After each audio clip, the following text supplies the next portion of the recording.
I'll tell you something. I don't want to show him really wherever those stains are. I don't want to be sad. How does it sound to you? I'm giving you to fix, right? So the way I'm saying Al Chet, I need fixing here, I need cleaning here, I need cleaning there, right? I'm so glad that I know, I'm so glad that I know I need cleaning. I think I told you once, 2 years ago I went to an instant asylum in Israel. Someone asked me to visit their father. I'm coming there and he says to me, I'm so glad you came today because yesterday was the first time I took a shower since 3 years. I go out, but the Rebbe. You know, imagine if you can walk around and not take a spiritual shower for 100 years. And I want you to know, you know, in the Holy of Holiest, what was it doing there, the high priest? Incense. Smell. Right? You know how bad we smell spiritually? Most of us. Terrible. Yom Kippur is the great, great cleaning. And you know, just imagine you did not take a shower for 3 years, and then you jump in the hot bath. How do you feel? So good, right? So that's how I feel Yom Kippur. I'm jumping into this holy sun bath, heated by the sun of Tshuva. And, you know. Okay, what's the tshuva of Yom Kippur? And what's the tshuva of basically the real tshuva? You know what Rav Kook says and all the rabbis say? It cannot be that tshuva is only there because I did something wrong. You mean to say I have to do something wrong in order to do tshuva? I have to throw in a little bit, not such a holy joke, but it's a good one to make it easy. This Misnagid, sitting the night before Yom Kippur, and he realizes he didn't do anything wrong the whole year. He goes out. How can he do tshuva tomorrow? Didn't do anything wrong. I say Misnagid because it's Chiddush Yid, the first name of Chutz knows. Come out. Like the Lublina said, instead asking me if I did something wrong, why did you ask me if I ever did anything good? Anyway, so this Misnagid is sitting there, and he realized he cannot keep Yom Kippur tomorrow, cannot do tshuva because he didn't do anything wrong. So he remembers there's a widow never living at the outskirts of the city, and decides, I'll go there and I'll do his thing. He goes to the widow, does his thing, and as he walks out, the widow says to him, Rebbe, you did such a mitzvah.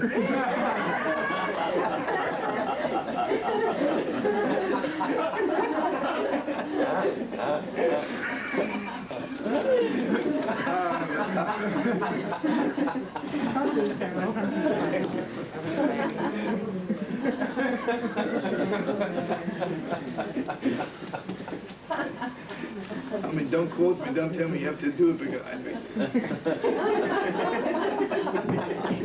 Okay, now, I have time. Hello. The most important thing is tshuva is again to connect you to the roots of life. Bless you. You know what it is? There is two kinds of receiving energy. I can receive it, you know. Let me add something. Imagine I take energy pills. Good. Or imagine I'm going out, mamish, by the beach, and I'm inhaling fresh air. That's something else, right? You know, if I do tshuva for a little while, okay, it's like a pep talk, keeps me going. Yom Kippur is fresh air from heaven. Fresh air from heaven. So good, so good. And I have to tell you a medrash, which is also maybe coarse, but it's awesome. There's no other way of describing it. You know, we all are human beings, we have to go to the bathroom. How much would you want to be paid to put it back? What's the medrash, right? The Medrash says we're doing tshuva, and after Yom Kippur we go back and put it back again. Are you crazy? It's awesome, right? Amish tears your heart wide open. But you go back to the dirt. So on Yom Kippur basically says tshuva. And again, one more thing. When we love somebody very much, and we are not so close to them, we feel so lonely. Can you imagine how lonely our neshamas, our soul feels being so far from God? Being disconnected from the real one, from the all one. Unbearable. So on Yom Kippur, on says when I connect myself to God again, so good.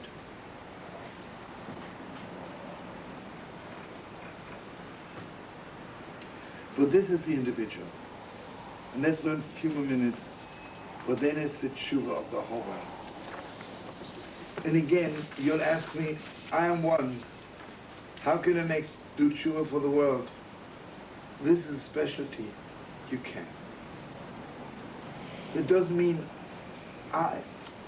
I'm fixing the whole world. I'm not fixing the whole world. But yet,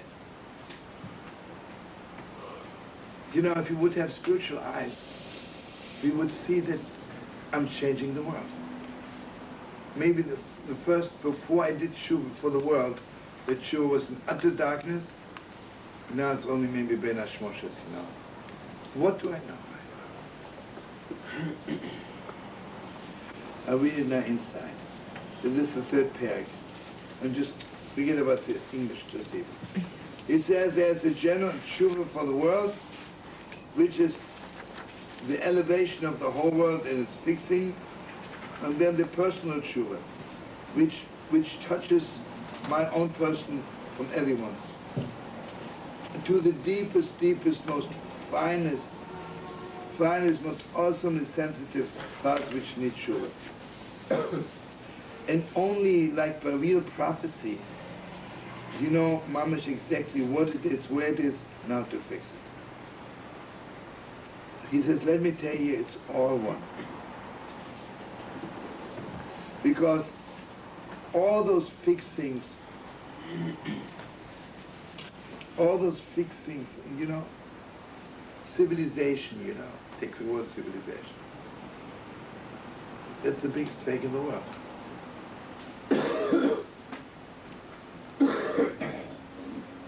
They asked Albert Schweitzer,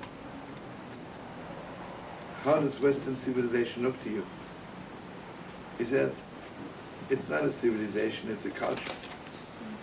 They're not civilized. You know, if you were to ask me, is the world civilized?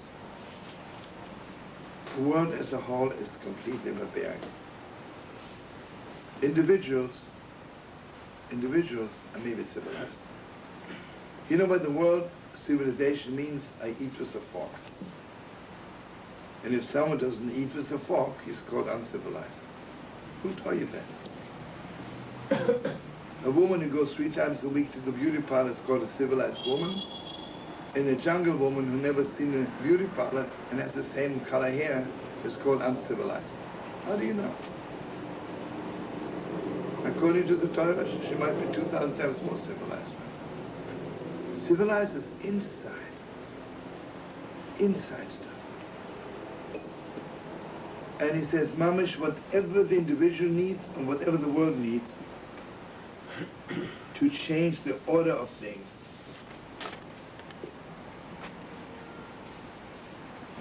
So he quotes from the Zohar, it says, V'kula lechat asas likim. Everything is leading to the same place. Meaning to say, a person has to know. I want you to know something which is awesome. Imagine I'm sitting here and I would yell at my best friend. You know the vibrations? In China, somebody killed his friend. And in heaven, they look down and they realize it's the vibrations because I was yelling. Remember, Reb Nachman says, how does war begin? War begins because somewhere on an island parents yell at their children. The vibrations start war. How does peace begin? Somewhere on an island parents woke up and they said good morning to their children. So much love. Vibrations. So on one hand, I have to know that there's fixing of the world. Say that in Polish. What? Say that in Polish. It's the best quotation of Nachman could possibly think of.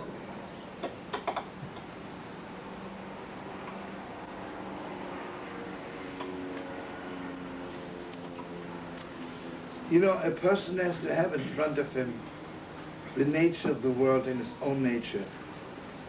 Mamish, 1 second. You have to finish, but I want you to know something. Imagine someone needs an operation. And you know what doctors decide? Operation is too long, right? So they take a knife and open my stomach. Then they go home. The next day they come, they cut a bit more open. They have time.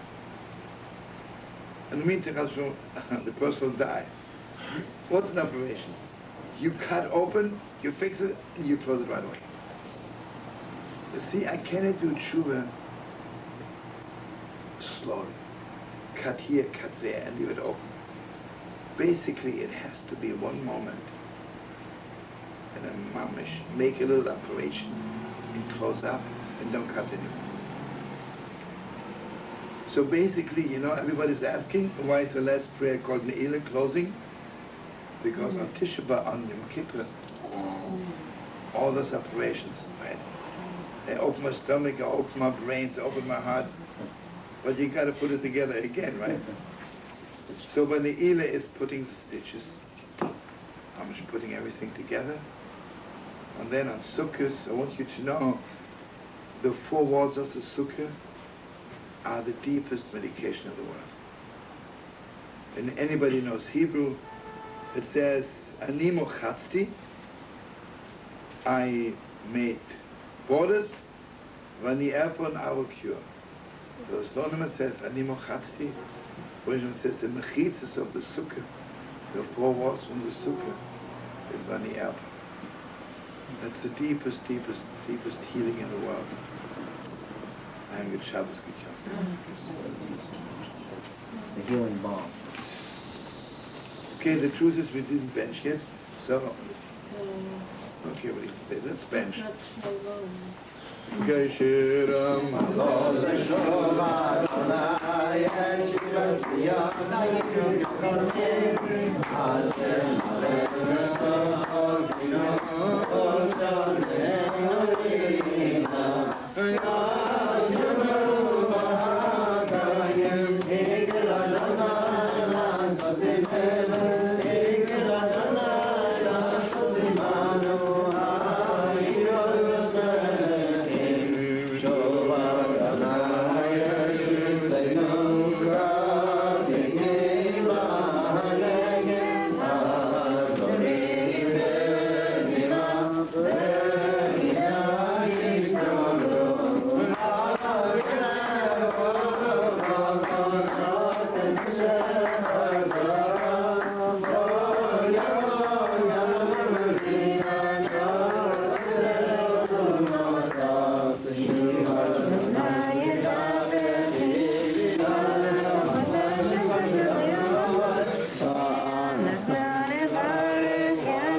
Yeah.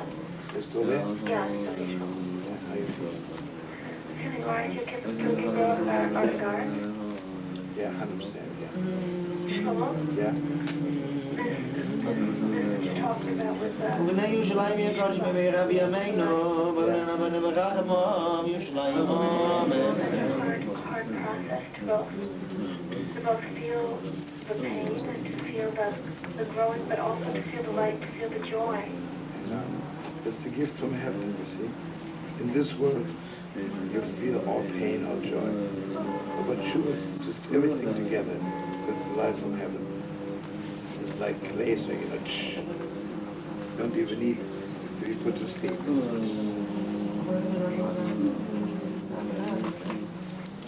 We learned a little, I learned a little right now. Yeah? He said, this is a little right now, Yeah, what? that Yeah? that once you say the words, which you have to say very, very particular to the particular thing, that at that point, the joy of having done this, and then needing to dance with joy. Is that how it works? That's what the Machentev said. Every mitzvah you do, you do the mitzvah. And you do tshuva as a mitzvah, you're going to do it with the greatest joy.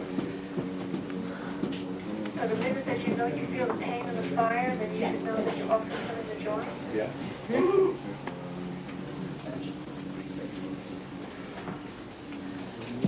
Hope so.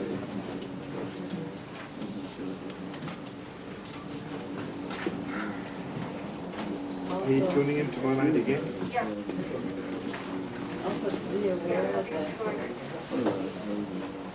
Love you, Shlomo. Love you, So much Shlomo. for letting us be part of it. Thank you so much, darling.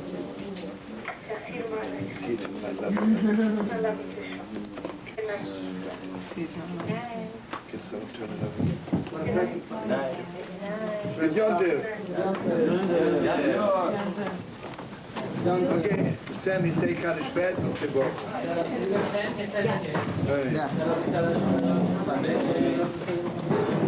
Wir haben gerade bei Sola Gold, das man kann, wie man meint.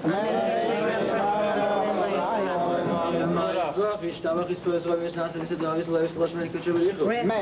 Was wir schon das schon wir haben مثلا mir am Jahr wenn wir so ربنا وطن ومن تسمع ده من das كم bereit für die Wasser und die خلاص was sei online لطن شلما ربنا بخزد ضلاف بخير ريكم زين ربيخي كنا مقربين نسمع يا رب وما ليش لما غاب من شماية بخايم طيب ملين وكل إسرائيل يمرون إذا شوفوا غيم بياسون وكل إسرائيل يمرون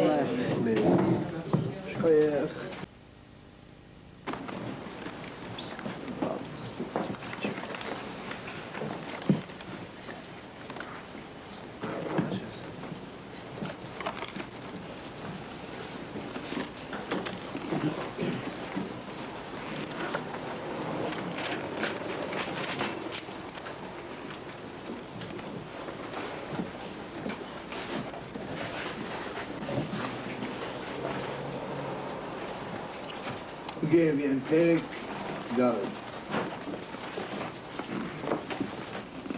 And we are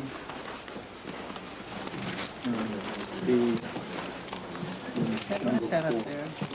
Yeah. Mimi.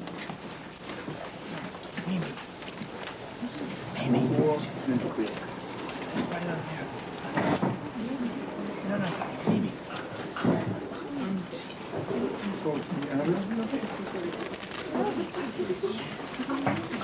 That will 2 minutes.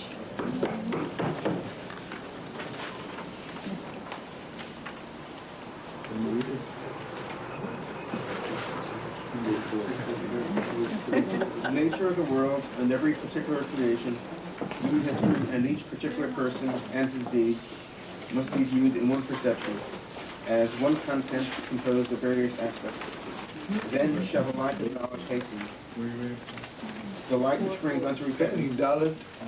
Page 34. Page 34, Shall hasten to appear. chapter 4.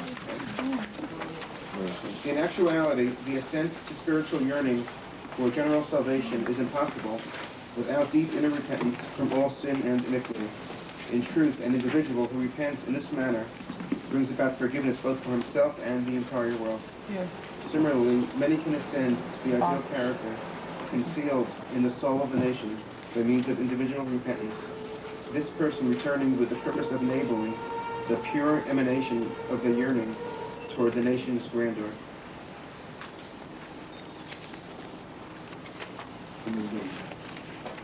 The summit's peak of the nation's soul is the general purpose toward which the nation strives with the essence of its being, and this striving affects general existence. The idea of repentance is set fast in this exalted concealment.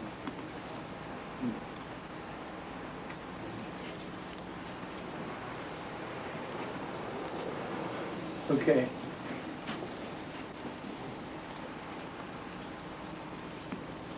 See, the first bit of him, he was talking only about private person, individual.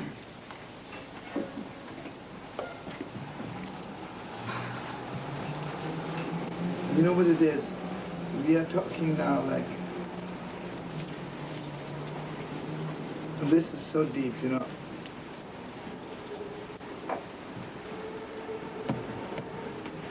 Imagine I love somebody very much and I hurt their feelings. So what happened is I have to ask them for forgiveness because I hurt their feelings, right? This is a cute shuvah. Ask them for forgiveness and they're more for me. But this is just very, very, very far from the beginning. Because the real truth is, if I can hurt somebody's feelings, there's something rotten inside of me. There is something rotten inside of me. And not only is something rotten inside of me, you know how dirty I make my neshama? So they forgive me, right? So therefore, you see what it is. We were learning it before. Yom Kippur is not only a day of forgiveness, Yom Kippur is like a mikveh. You know, because, so God says, okay, I forgive you, but I'm still dirty, right?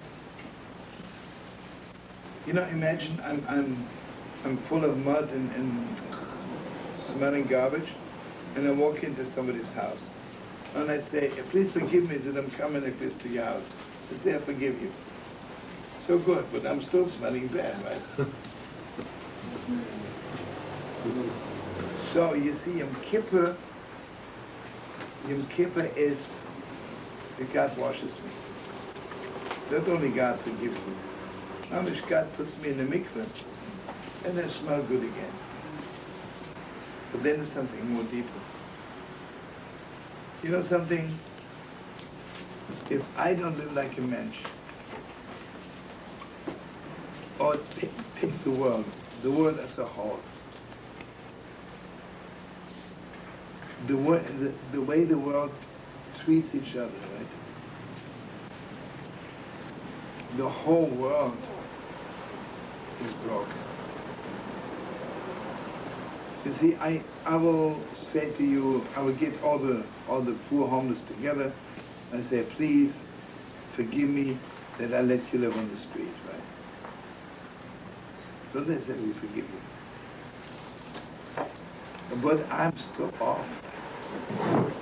I'm still off. You know, someone comes to a rich man, says, please give me something. He says, I have a poor brother. So he thought he meant he supports him. He goes to the poor brother, finds out he doesn't give him a penny. Goes back to the rich man and he says, I asked you for money last week and you say you have a poor brother. He says, don't you understand? I don't give my brother. How much more I'm not giving to you, right?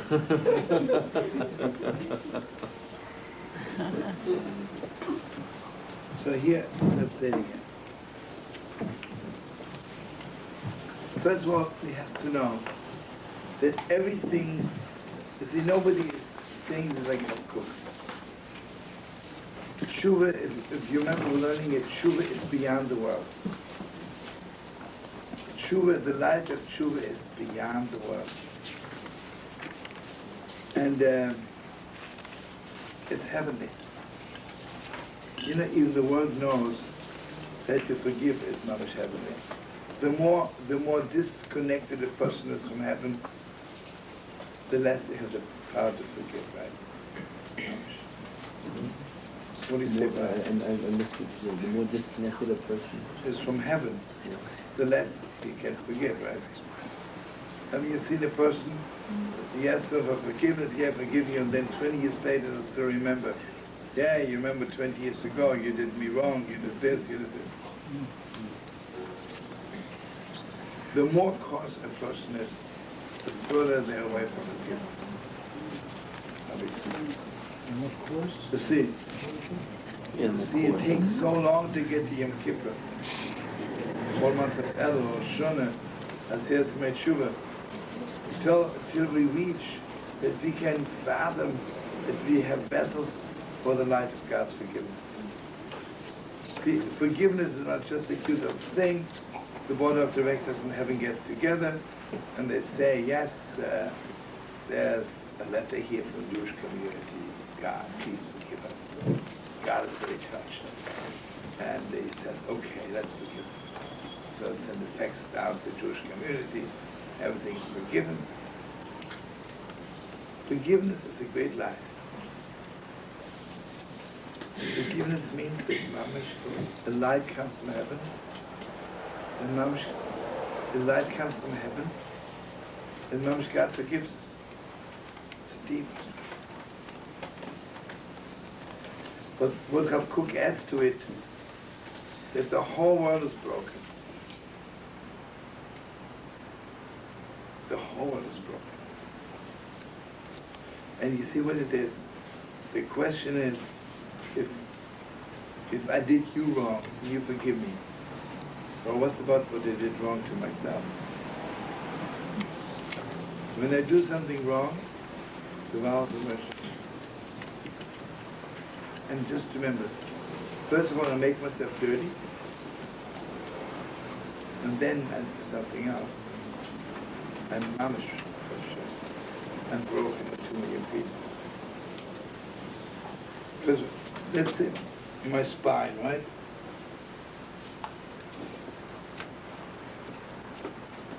Everything I'm doing, the Torah mitzvahs on my spine.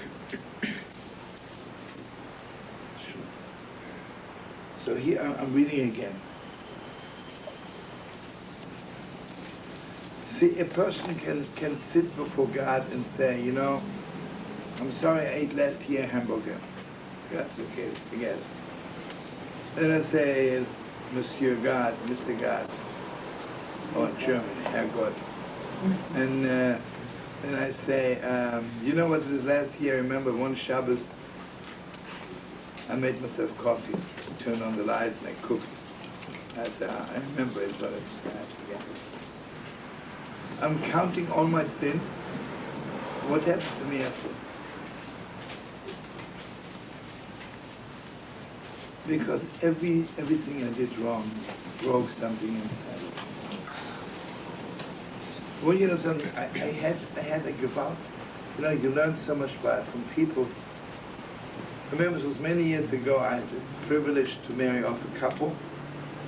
They were married a few months and then decided enough, it didn't work. So they came to me. There was one time a mamish did not show up at the concert. I couldn't get them stuff to off. You know, mamish like on each other's throat. Anyway, so they were talking.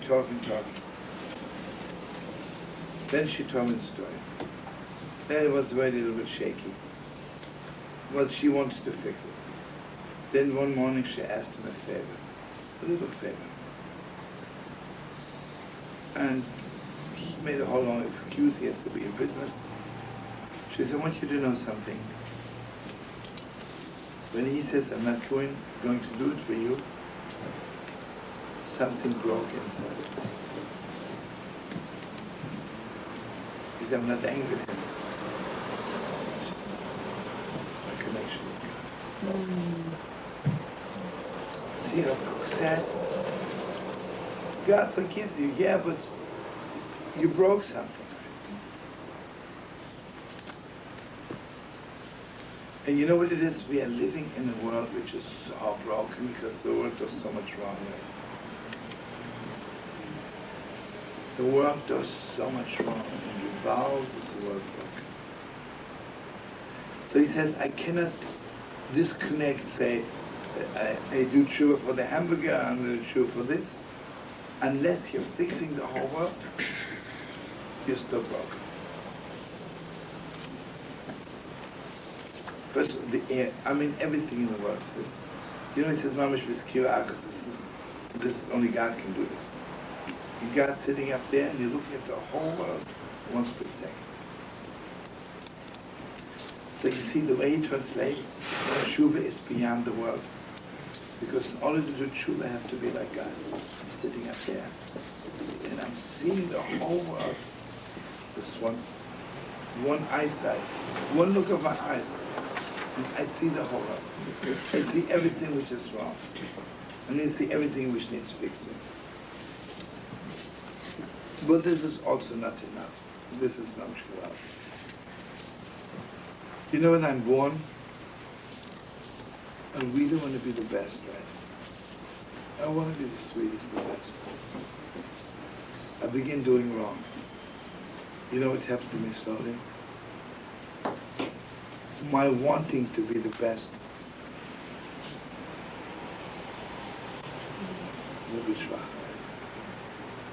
Listen to me. When I was little, I wanted to be the biggest tzaddik in the world. Each time I do an avera, this wanting to be the biggest tzaddik gets stronger. So then he says,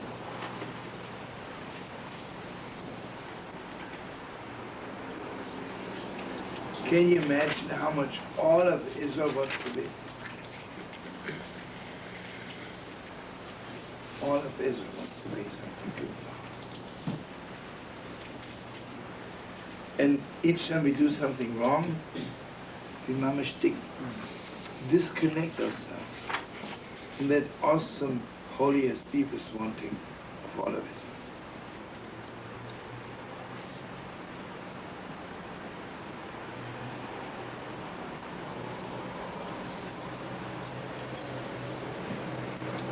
Then he says, what is really the greatest wanting of all of Israel? You see what it is? Any nation in the world that's really cute, I cannot say the essence of the nation is the fixing of the world. No, it is maybe individuals. For us Yidden, the essence of Israel is to fix the world. It's our essence. Unbelievable to us. And the moment when I begin doing something wrong, I disconnect myself from the essence of all of Israel. And he says there's something deep. You know, everybody has a certain sense what justice is. But each time I make a mistake, my sensitivity to what justice is becomes a little bit less. Not much less. Not to be believed.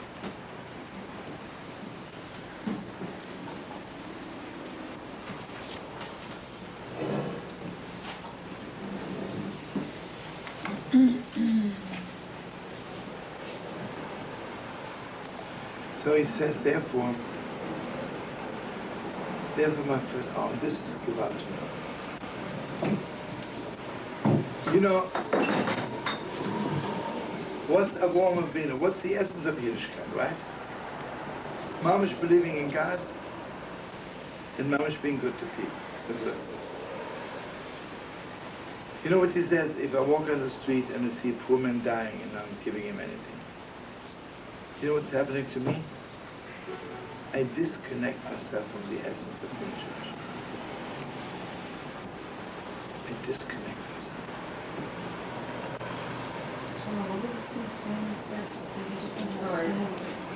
Mamish to believe in God and doing chesed with people. It's Avraham Avinu. Avraham Avinu is the Hemen B'Shem, to believe in God and to be full of goodness. So he says, each time I do something wrong, it's so deep. Not only I did wrong, my connection to all of Israel is less. So what's the first thing I have to do? Tshuva? I have to reconnect myself to the essence of Yiddishkeit.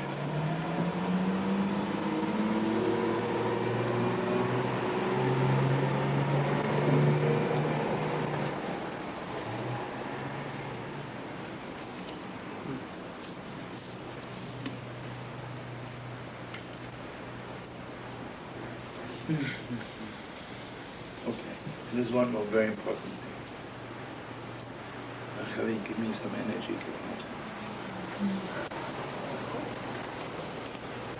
the energy pills don't work anymore. Okay, peace.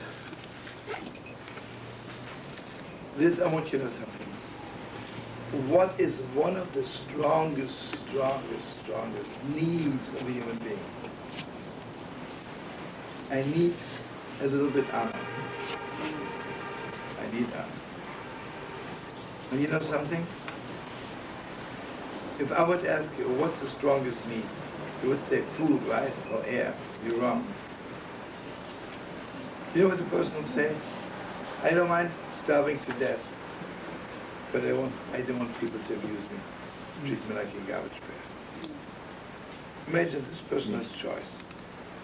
Or someone treats you like a garbage bag, but you have like a wild steak tonight.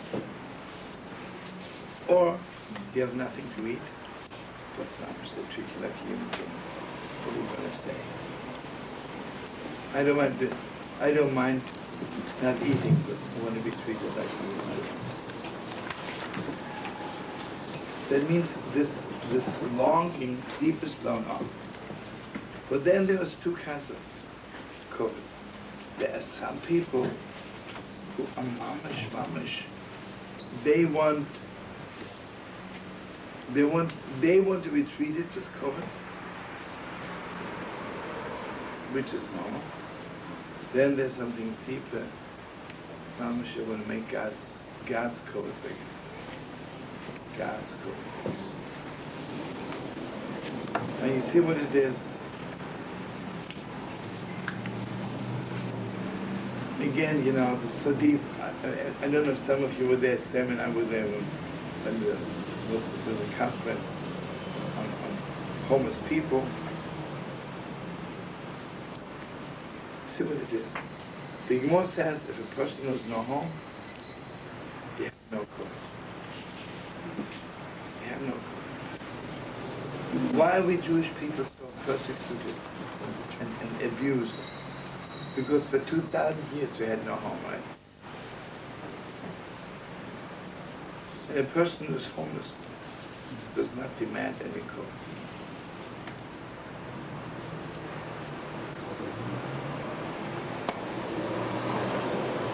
So he says the greatest thing in the world is,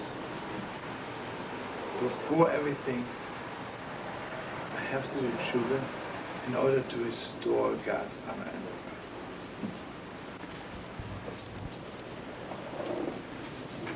Because he says, mamish, God's honor, what a light. What a light. Mamish, an infinite light in the world. An infinite light in the world, God's honor. Now, I don't know if some of you have been in Amshina. You know, the Holy Amshina in his presence, he is absolutely not concerned with his own cook. When you come to him, he says, oh, do you know I'm in the Amshina? Oh, you heard about it. Where did you read about me? You read about my davening in the Jewish press? Oh, that's very good. Did you write the whole thing or just half? Did they read mamish that only make Havdalah on Tuesday? Because they keep Shabbos? Oh, they did. It's also late on Tuesday, it's very late, or they will. What's going on there, right? So that's I have to know.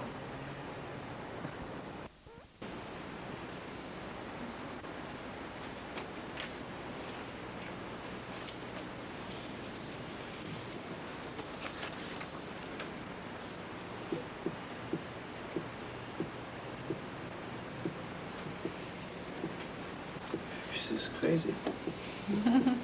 Okay, so he says this great longing to restore God's honor in the world. This is the essence of the generation before Mashiach. That means suddenly, as much as a person needs his own honor, he'll suddenly be aware that the world has to be filled with God's honor. You know what it is? If I am God's image, you know what the Kuzma says? When a person walks on the street, it's a long nose, angry and bitter, is putting God to shame. Because people think he looks like God, right? I'm God's image, right? Imagine if someone says you look exactly like Elizabeth Taylor, right?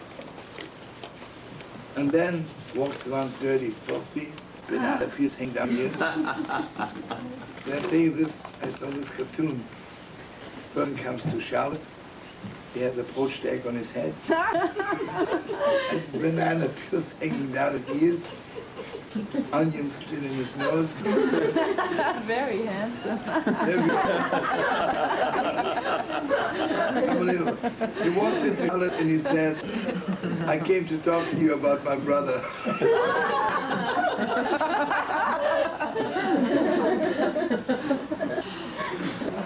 You know what it is?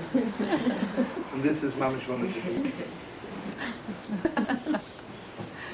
You know, a person has it's heartbreaking. Everything doing, or I'm bringing meat on a bigger, make gas on the small. So Rav Nachman's in Chodesh Elul begins, Mamish. First thing of Tshuva is that you care for God's honor and love. Yeah, Torah Baruch Yeshua. He says, are you concerned with your own honor? Are you concerned with God's honor in the world?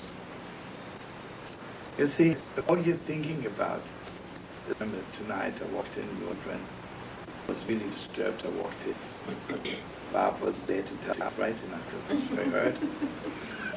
Going on there. And they called up this rabbi first, this rabbi first, and only called me up number 4. I mean, what was... Only me my title. I forgot to mention my 2 PhDs I have. You know, humble at least they were. How's that to you? Small creek. Okay. Small creek. But this depends what he says. Look at it with your own honor. You become so small. You become more. Even a garbage pail is good. But if you say, I don't care, I want God's honor to be one. Now suddenly the show becomes open. Suddenly Yeshua comes over. You know anything but hands, anything that children, give me honor from your father, my mother. Well, you know what they're telling their children? I don't care about you. I want you to honor my children and doing nothing. It's my hand.